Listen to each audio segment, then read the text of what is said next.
Update. I accused my fiancé, 28 male, of cheating on me, 26 female, and left our house. Original post. My fiancé and I have been in a relationship for the last 6 years, engaged for the last 2 years, and we are about to get married in November 2024.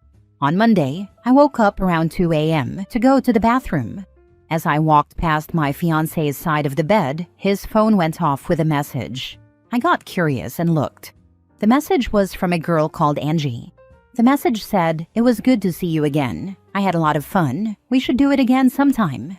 I took his phone with me to the bathroom and read their chats. Nothing sexual or even flirty, but there were a bunch of conversations about meeting up at her place, what they did that day, and all the fun they were having. I remembered that yesterday I wanted to do something with him, but he couldn't because his sister was in town and they had arranged to meet and hang out for months now. He did invite me along, but I didn't go. I didn't want to take away from his time with his sister. My thoughts immediately went to him cheating on me, and I started to bawl like a baby in the bathroom. My fiancé came rushing into the bathroom to see what was going on. I was not as quiet as I thought I was in the end. When he came close to me and asked what was going on, I told him not to touch me. He looked hurt in that moment and took a step back. I gave him his phone and told him to explain himself through my tears. He took the phone, looked, and laughed. Then I saw him laughing. I got up and stormed out, locking myself in the spare bedroom. He came to the bedroom and through the door said he was sorry for laughing and tried to explain himself. Before he said anything else, I told him to leave. He then went back to our bedroom. That morning, before he woke up, I grabbed some of my things and came to my sister's house. I have been here since Tuesday morning, too afraid to go home. He sent me a message that morning saying he heard and saw me leave, but didn't want to stop me because of what happened the night before. Again, he said sorry for laughing, but the situation was just ridiculous in the moment, and his tired brain responded with laughter. I sent back some hurtful things and said that he's a cheater. He responded with, "Angie is a nickname for my sister Angelina." He told me to confirm with his sisters if I didn't believe him, and told me to check Facebook and Insta if I needed proof because pictures were posted of their meetup yesterday. He didn't say anything about the hurtful things I said to him or anything else, but he told me the house is open for me to come back anytime I like. And when I do, we will have a serious conversation about what happened and what will happen going forward. I'm scared to go home because I feel like he will be breaking up with me, and I don't want that. How can I handle this? I know I was wrong for the way I acted. I acted like a child. I overreacted. How can I fix this? What can I do now? Edit. Before someone asks, I have heard him refer to his sister as Angie in the past, but my brain didn't put it together that night. I have been at my sister's house since Tuesday morning, too afraid to go home, and the only texts I've gotten from him so far are asking if I'm okay and goodnight texts. When I tried to talk over the phone, he says, "We will talk when you are home," and won't do it over the phone. The conversation is to be had face to face. Now for the top advice before reading the update days later. How did you not put Angie and Angelina together as the sister of the man you were supposedly marrying? Especially when he told you he was meeting his sister and invited you to go? Sorry, sis, but this is your own damn idiotic fault. Shaking my head. Especially since y'all have been together 6 years. You mean in all that time you've never heard her called Angie? She has heard him call his sister Angie. OP is deeply insecure, and I suspect this is not the first time she's been overcome with jealousy. OP is not mature enough to get married. She's hiding, knowing she was wrong, instead of communicating. Even if you hadn't heard him call her Angie before, you knew that his sister's name was Angelina, which is obviously very similar, and that she was in town and he'd been hanging out with her, and you immediately jumped to assuming he was cheating? I'm sorry, but this is an absolutely buck-wild reaction. If he doesn't break up with you, you need to get yourself into therapy ASAP and figure out where this knee-jerk reaction came from.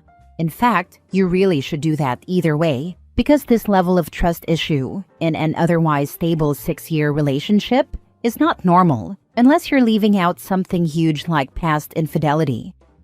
Nothing like that at all. He has always been loving and never hide anything from me. We know the password to every device each other owns. I hate to be the a-hole, but I'm curious as to why cheating was the first thing you went to. If he's never given you a reason to believe he's cheating, and when he was especially clear about what and who he was going to see, I can't help but feel like there's some projection or guilt on your end.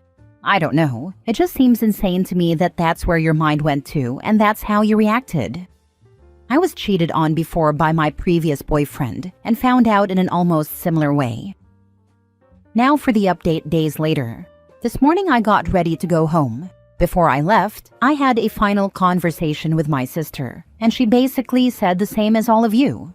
During our conversation, the doorbell rang and my sister went to see who was here so early on a Sunday. My fiancé walked in, and I was actually excited to see him. I went in to hug him, but he pushed me away. I felt hurt in that moment, and he asked to speak to me in private. We went up to the guest room where I was staying.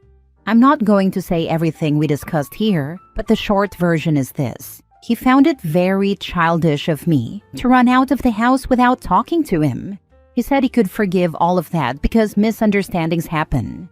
But what he can't forgive is the way I acted, ignored him, and hid from him for the last week. My insecurities throughout these years have taken a toll on him, and he's done. The fact that a conversation with his sister caused me to do all of this made him see me in a different light. I did try to explain, and he laughed at me, saying my reasoning is BS, since not just he, but the whole family refers to his sister as Angie, and I know that. He even brought up instances where I called her Angie myself. I tried to tell him that when I saw the messages, my mind just went blank, and he responded with, "Stop making excuses. I'm done with this." He then said it's better to break up because he doesn't see this relationship going any further. I showed him all my stuff was packed and that I wanted to go home today. He just responded, "Too little, too late."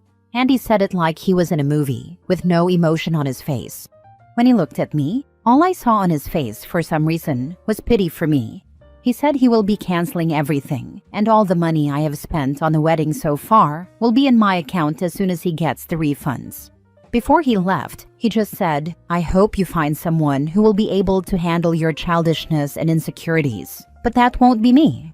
He brought all my things to my sister's house. He and two of his friends unloaded everything on my sister's lawn and left. What do I do now? I haven't been able to eat the whole day and just keep crying. How can I fix this? I was wrong, I know, but it's not fair that he dumped me because of this. Info: did you want him to cheat? Why were you so sure he was cheating when you literally know his sister's name is Angie? It sounds like you were almost looking for an out. Just break up with him. He deserves better. Saw your update. Good on him. What the heck do you mean it's not fair that he dumped you? I understand what he meant when he said you're childish.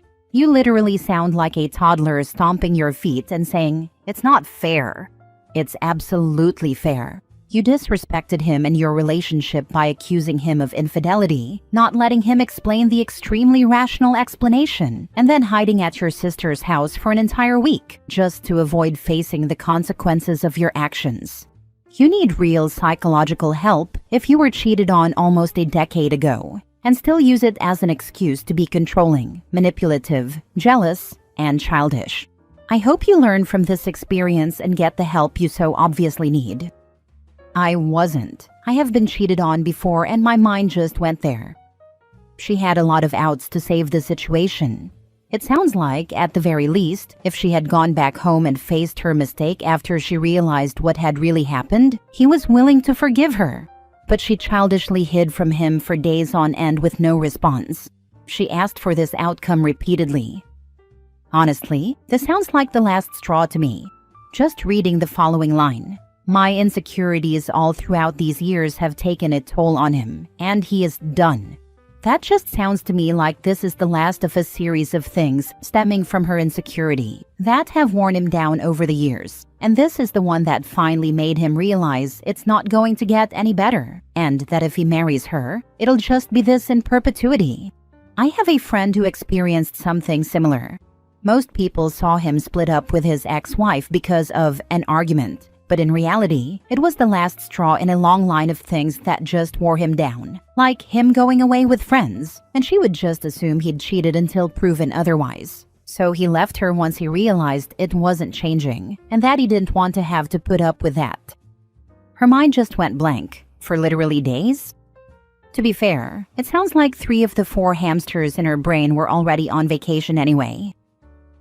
Next story. I, 30 male, proposed to my girlfriend, 27 female, and her reaction left me confused and hurt. How do I approach this?